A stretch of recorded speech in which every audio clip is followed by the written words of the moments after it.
Hello student, good morning. आज हम आपके लिए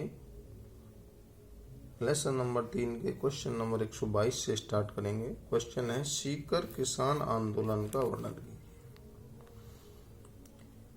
देखिए, सीकर किसान आंदोलन के बारे में 1922 में सीकर के नए जागीरदार राव राजा कल्याण सिंह ने 25 से 50% तक भू राजस्व में वृद्धि कर दी। क्या कर दी? भू राजस्व यानी भूमि पर लिया जाने वाला टैक्स बढ़ा दिया।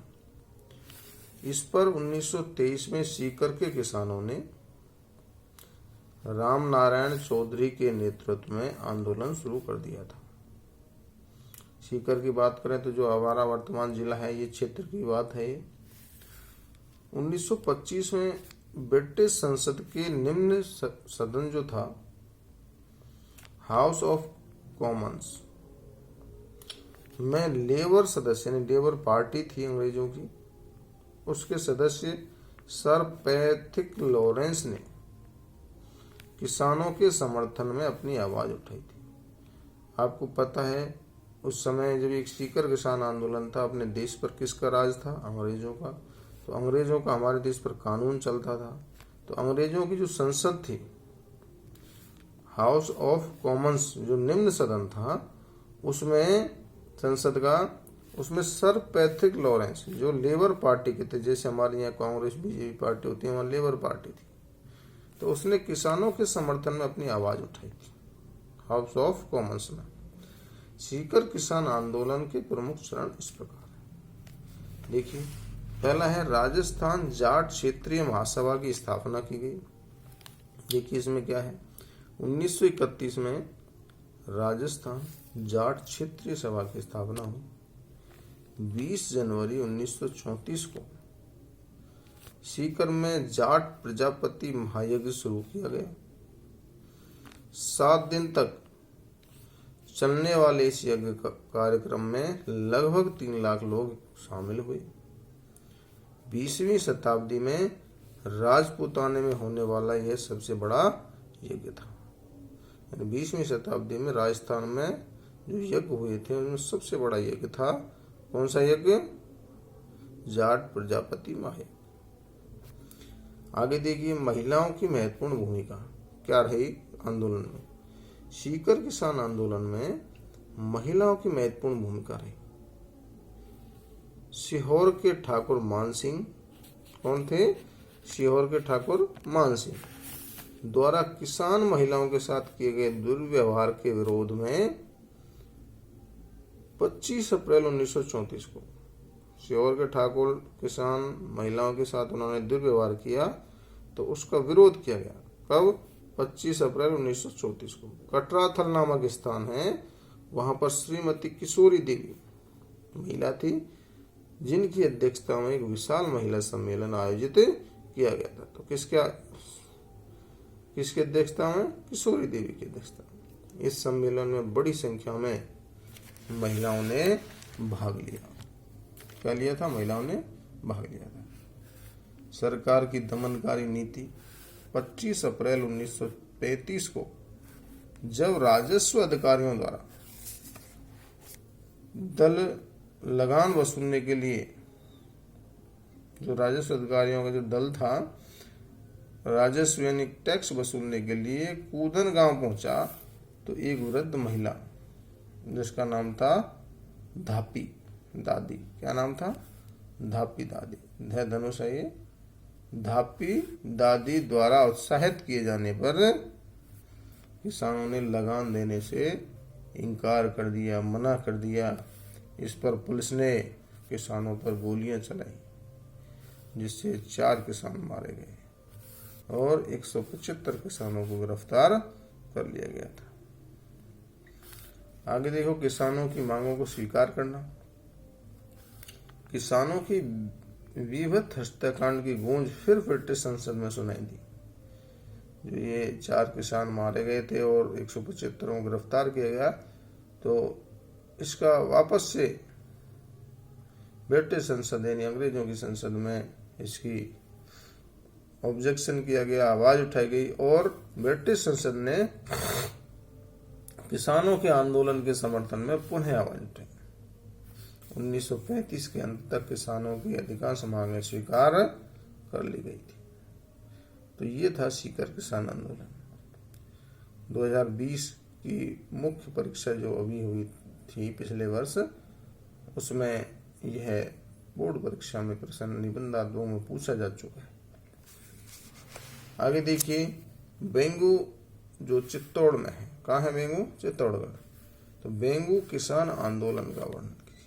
अब पढ़ेंगे हम बेंगू किसान आंदोलन। देखिए, बेंगू 1921 में बेंगू के किसानों ने बिजोलिया किसान आंदोलन और में से प्रेरित होकर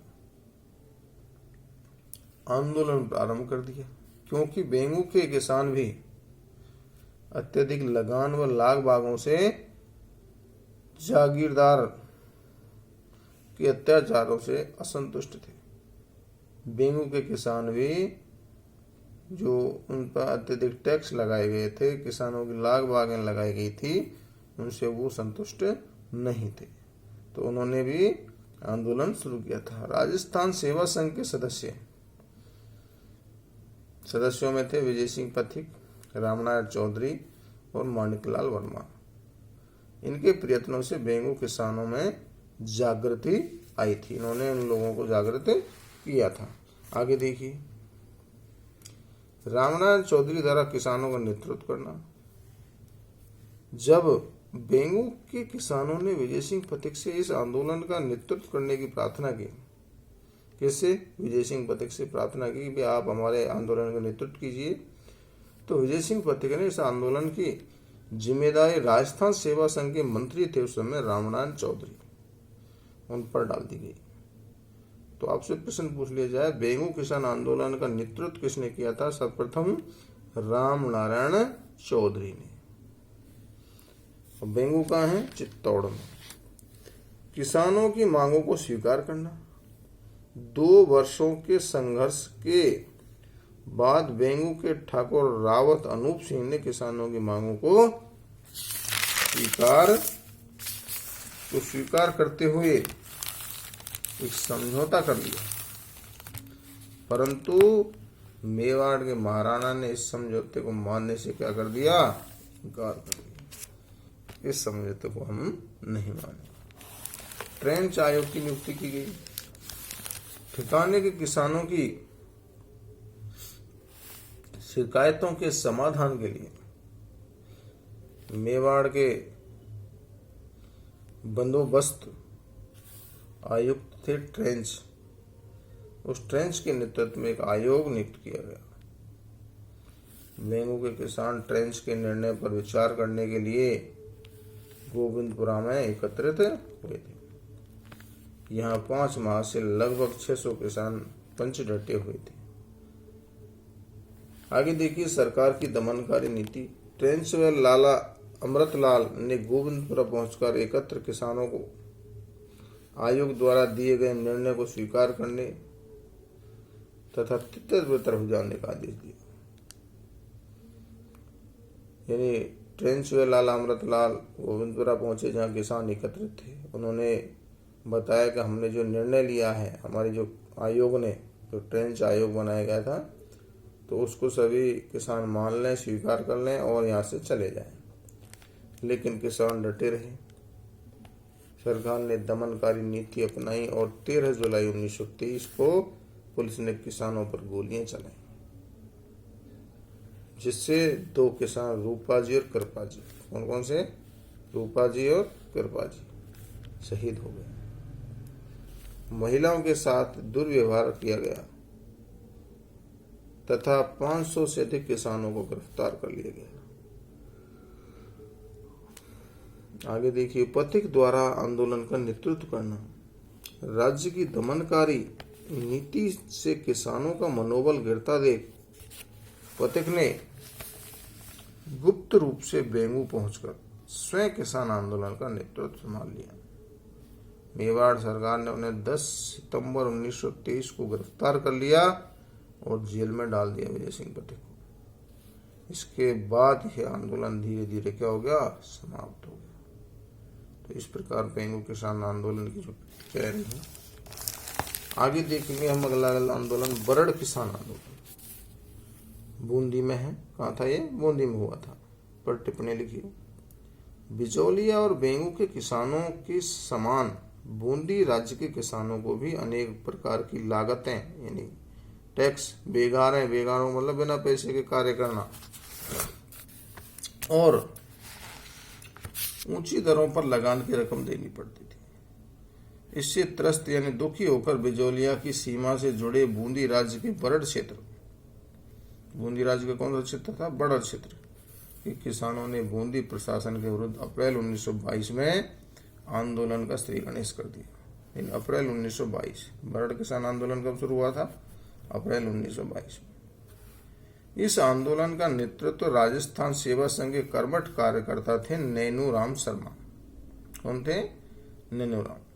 तो इस आंदोलन का नेतृत्व किसने किया, नैनूराम शर्मा ने, बरड़ किसान ने। 2 अप्रैल 1923 को डाबी गांव में नैनूराम शर्मा की अध्यक्षता में चल रही किसानों की सभा पर पुलिस अधीक्षक थे उस समय इकराम हुसैन के नेतृत्व में गोलियां चलाई गई, जिसमें नानक भील और देवलाल गुर्जर शहीद हुए। 27 सितंबर 1925 ईस्वी को राजस्थान सेवा संघ की हाड़ौती शाखा की एक सभा में किसानों